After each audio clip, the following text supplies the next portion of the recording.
Okay, so Brian, I can introduce you how to replace the charge controller inside the PowerPak.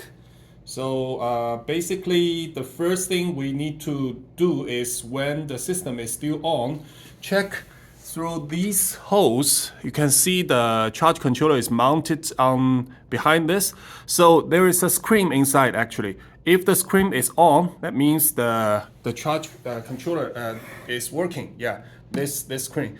But if it's not, when the inverter is already on, but the screen doesn't light up, that means 99% it's already faulty. Okay, so this is something we can check before we do the repairing job. So if you see the screen is off, then we are going to change the charge controller. Before you change the charge controller, you turn it off, turn the inverter off, and then turn this red knob going to off, and all the breakers turn it off. So make sure there's no electricity. Of this, there are each side there are 3 screws you need to move. On the top and the bottom side there is 1 screw in the middle. So remember to remove these three screws so that you can take off the cover. So let's do it.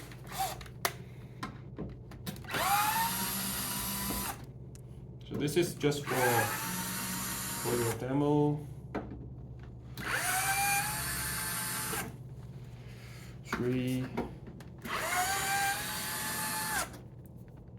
4. We don't have 6. Then 7, 8, 9.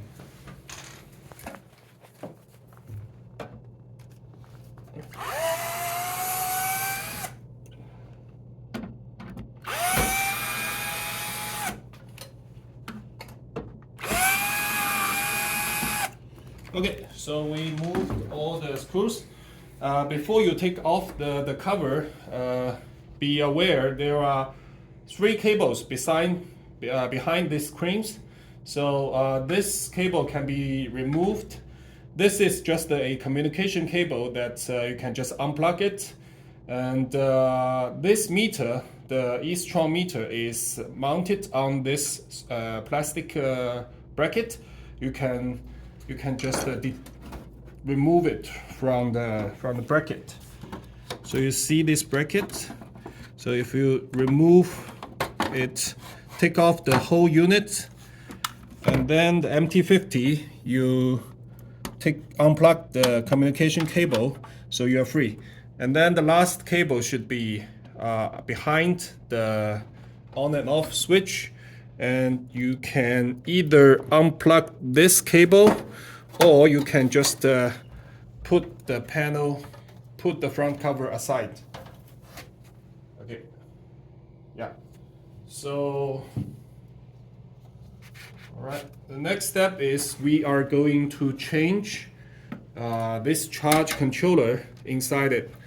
So you can remove the cover of the terminals.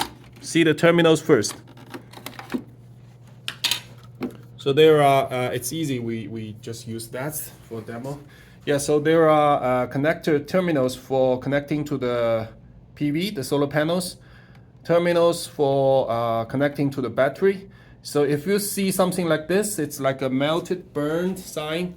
That means there is a high current, so this unit is probably faulty. But sometimes, for example, this one, you don't see anything wrong. But you still need to remove 1, 2, 3, 4, these 4 terminals, these 4 screws. Release the screws and pull out the terminals.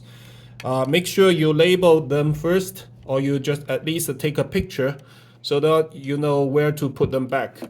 Okay, after you take off the 4 terminals, then there are 4 screws. that you need to remove.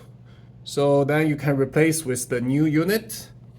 And after you replace with the new unit, then reconnect the solar terminals and the battery terminals.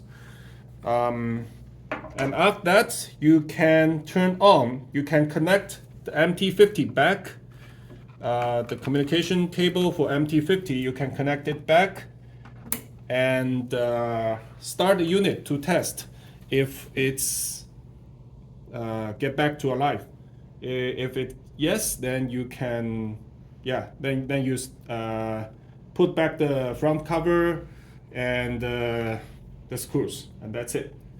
So hope this video will help you easily do the replacement for the charge controller.